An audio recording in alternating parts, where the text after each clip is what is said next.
uma planta que se espalhou pelo mundo, favoreceu a cura de doentes, a produção de objetos, alimentou pessoas e animais, foi venerada e perseguida e ainda assim, né, é uma coisa que permanece silenciada de debates arqueológicos no Brasil. Portanto, é preciso desconstruí-la e queimar tabus para levarmos a maconha a sério. E é o que eu estou tentando fazer, né, no âmbito da arqueologia contemporânea, no projeto de mestrado do Programa de Arqueologia do Museu Nacional, sob a orientação do arqueólogo Lúcio Menezes Ferreira, como de. Pode passar, por favor.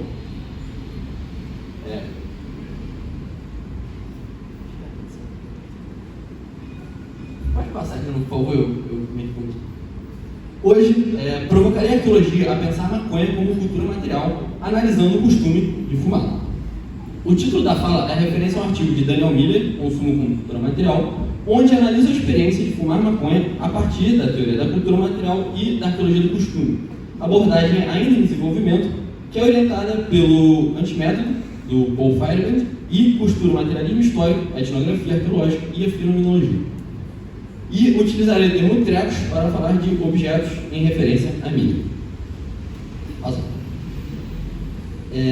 Apesar da escassez de fontes que documentem a presença da cannabis em períodos anteriores, sabemos que a maconha só passou a ser problematizada a partir do século XIX.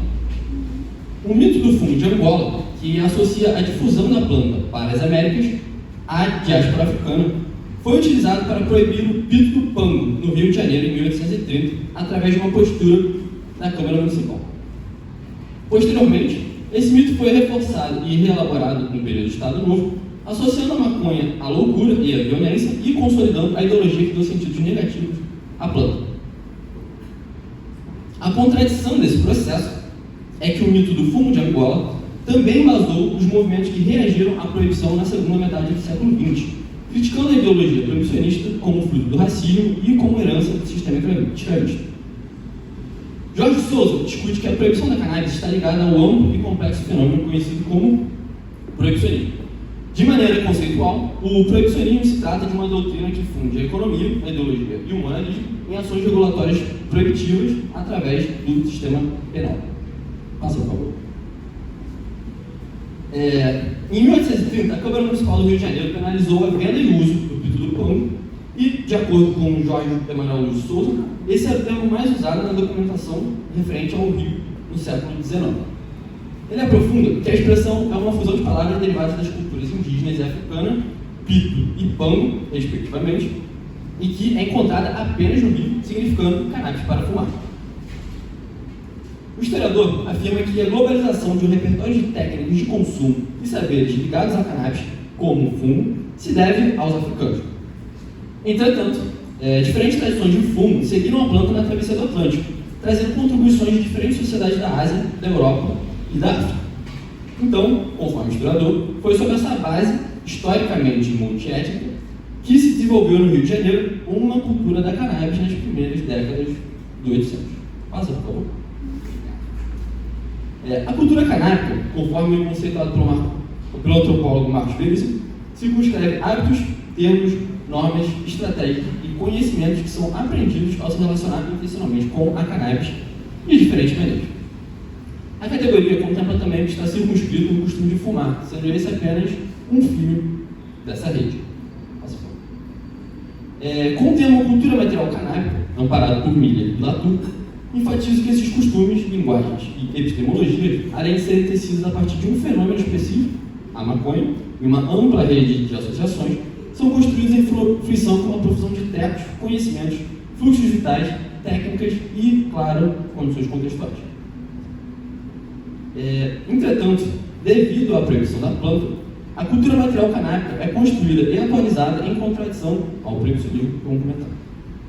Enquanto pessoas são reprimidas por fumar e se associar com a planta, cada vez mais elas se unem, se informam e se engajam para resistir aos mecanismos construídos e legitimados pela ideologia do proibicionismo. Então, elaboram estratégias e técnicas para resistir à opressão, como nesses dois casos registrados em 2023. O primeiro, agrupando diferentes papéis amassados no bolso e escondendo a maconha em um deles, camuflando como lixo. E o segundo, transportando cigarros em canetas com superfície opaca e que vedam o cheiro. Ambas estratégias são camuflagens para evitar o flagrante da polícia. sobre o costume de fumar maconha, gostaria de fazê-lo enquanto maconheiro. Afinal, a arqueologia do costume é uma abordagem que se estrutura sobre uma perspectiva nativa. Vale-me do meu próprio lugar, como maconheiro, como ferramenta de pesquisa e fonte. A abordagem aproveita o capital cultural e empírico adquirido pelo pesquisador para escavar coisas que não poderiam ser alcançadas por vias convencionais que são estipuladas pelo distanciamento entre sujeito e objeto. Por favor. Então vamos por partes. Quando uma pessoa começa a fumar, pode permanecer fumando com outros por certo período ou não. Para fumar sozinho, é preciso aprender onde vende, quanto custa, como se comportar no momento da compra, quais os perigos de comprar, transportar, armazenar e fumar. Se escolher fumar na forma de cigarro, precisará de papel de seda e saber enrolar. Ou, atualmente, poderá recorrer a um apertador. É preciso processar o fumo, podendo ser feito na mão ou através de instrumentos, como o triturador, a tesoura e até uma faca.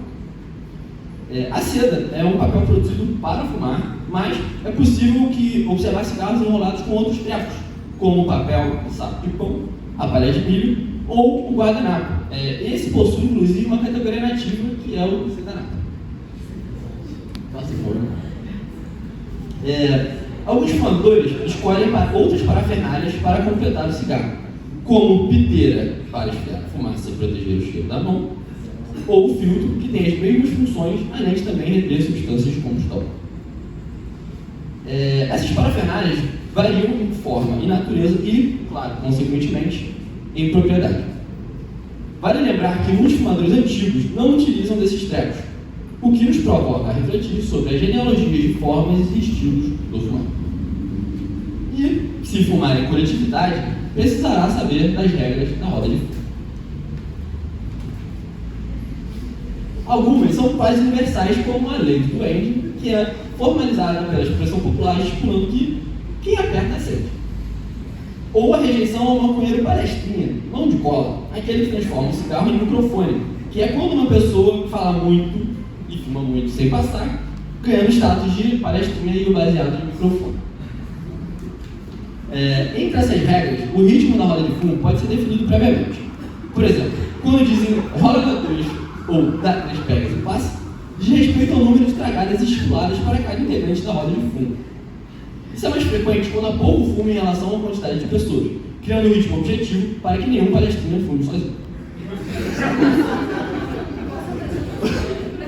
Quando há pouco fumo, pode ser estipulado rodar na 1, o que no Rio é chamado de paulistinha. Fumar na paulistinha, ou na paula, pode significar dar um trago e passar, prendendo a fumaça no pulmão até que o cigarro volte para a sua mão. Passa, por favor. A técnica visa aproveitar ao máximo o fumo, mas não faz nada bem ao fumador, como alerta a redução de dano.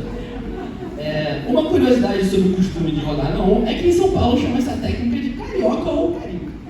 Isso é bem ilustrado na HQ, de Daniel Paiva, de ambas histórias do proibicionismo.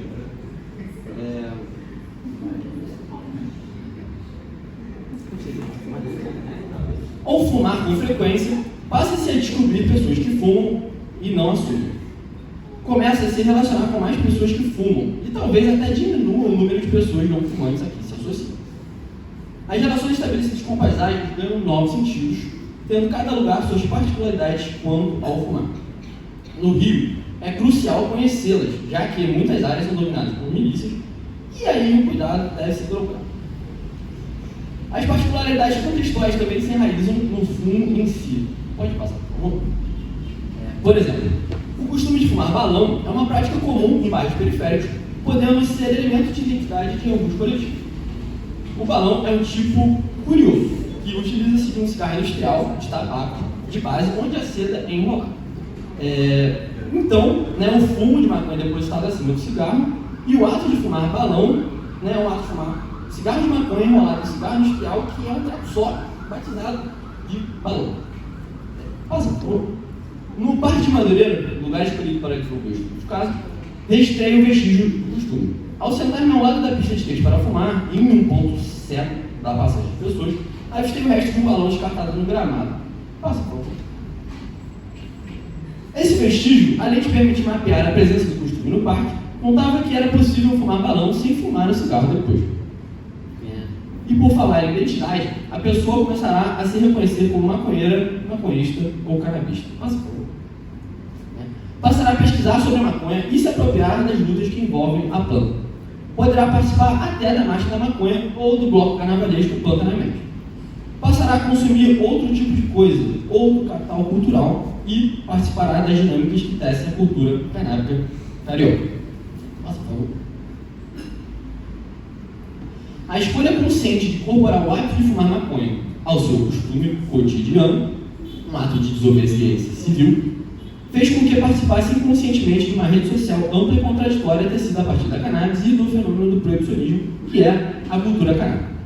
Faça, por favor. A maior contradição de fumar cannabis é estar sempre sujeito à abordagem policial. Neste momento, o potencial agentivo da maconha sobre a pessoa reconfigura as noções de sujeito e objeto, fazendo com que o fumador seja objetificado por fumar maconha. Essas são apenas breves aspectos de abordar a cultura material canábica e que atravessam o fumar na cidade.